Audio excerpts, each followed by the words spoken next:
My name is Charmaine Anderson. I work in the stats department. On the 8th of May 2023, I woke up in the morning with a terrible pain in my left breast. Thinking that is my normal menstrual cycle, I just carried on the day, taking some pain medication and just thinking that it will disappear. Not realizing that it will be more and more of pain later in the day. I went to the bathroom just to see why is my breast sore. Not to realize that my breast has been red and inflamed.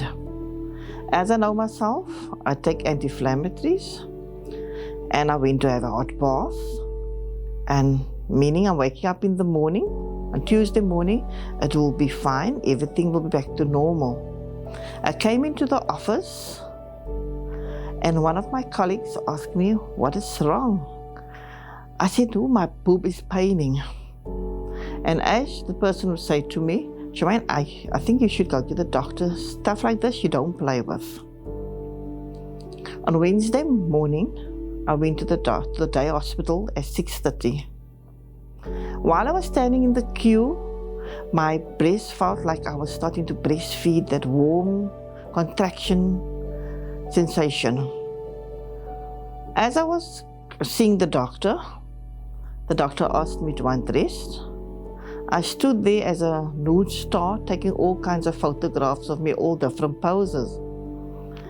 He left the room, onto the telephone, calling the hospital, that is Grootski Hospital. He came back to me and told me that on Friday morning you have to be at Grootski. But to my, it always takes up to 3 months to get an appointment. But why the next 2 days? I went the Friday morning. I went to see the doctor at the breast clinic at Grootski. They actually examined myself, but as you can recall, you must usually first start off with a mammogram, then you go on to the ultrasound and then to the biopsy. But for mine, they started off first with a biopsy.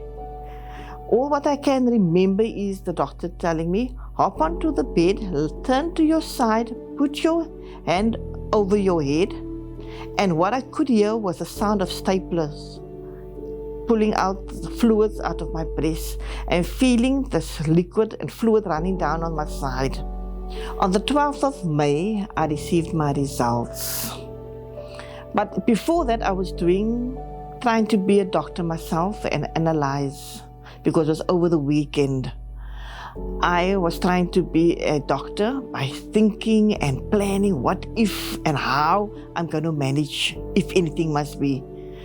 Realizing that my grandmother has passed away of breast cancer, my mom passed away of colon cancer and breast cancer. So wow, now me.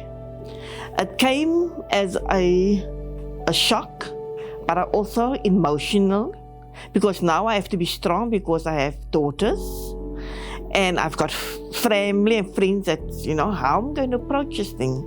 But what I can say, my colleagues, my friends, my family, my church actually allowed me to be myself.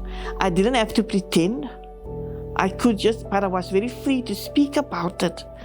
Realizing that there's people out there that need help. There's a lot of ladies, there's a lot of men even that need help when it comes to breast cancer. When I got there, I was actually diagnosed with IDC, that is ductally invasive breast cancer, at the beginning of the stage. When I received my results, I actually cried. I was down. I was very emotionally. I was in a state. But I also had to pick myself up. And what I can say, people and friends of mine allowed me to be emotional. They didn't try to stop me and saying it's going to be fine, because I didn't want to hear that words. I don't want people to pity me. I didn't want them to pity me, because it's always going to be there. It's around and it's natural, and it's not a death sentence. It's there. But we must take care of ourselves. Being sick and coming to work. Not feeling well, but also don't want to disappoint my work. Not wanting to pay attention to my work, because I know that in the job I'm in, I have to be there, especially when it comes to month in, and it was in the time of month in that I was diagnosed with it. I had to pick myself up, pain or no pain. I tried to pretend many times that it's good. People would ask me, how are you doing? I would say, no, I'm fine. But inside, knowing myself, I'm not fine. I was not well, I'll be honest. There's times that I felt like I'm having the flu today. There's times that I felt like I'm having hot flushes, rosy cheeks, unexpectedly. But I could never pity myself. I always had to be strong, and that's what kept me going. I have to because I have a purpose on this earth.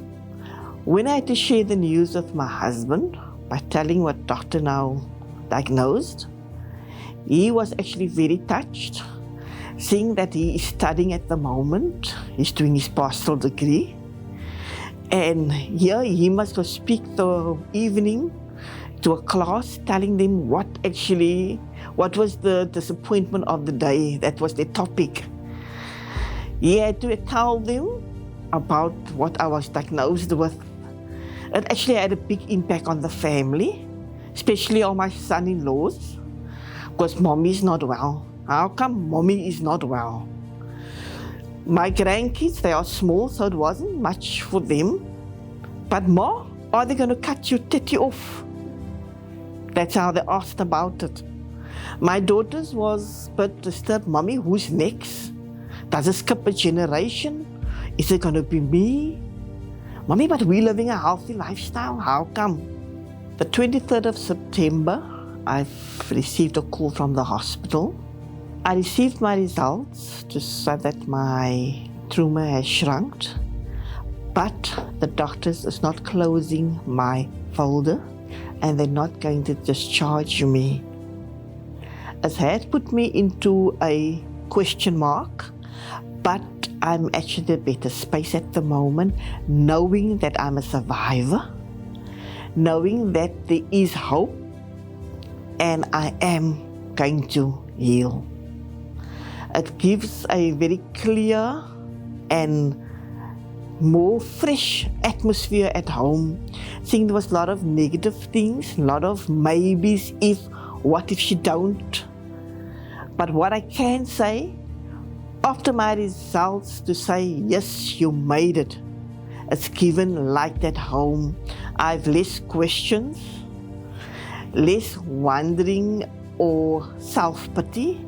People do give self-pity out of their own, and not being treated with kid gloves. I'm normal. They treat me very normal. Even in my workplace, everything is back to normal. But I'm also very careful of how I accept it. Tips that I would like to leave with women. If you find any change or size in your breast, if you see the color have changed, if you feel any fluids, liquids dripping from your nipples. Also, you can do a self-examination by putting your hand over your head and feeling for lumps or nodules.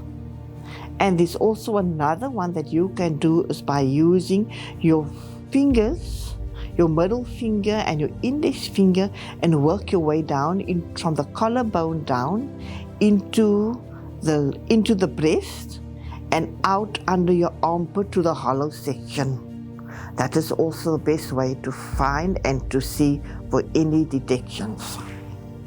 In closing, I would like to say thank you, first of all, to God for sparing me, to my family, to my colleagues, to the church for allowing me to be myself. And what I can say is my faith is bigger than my fear. And ladies, it's Cancer Awareness Month. You can reach out, go to your clinics. They are waiting for you. If you need to go, go. It's available this month at many hospitals, many facilities. If you see anything wrong, go have your breast checked out.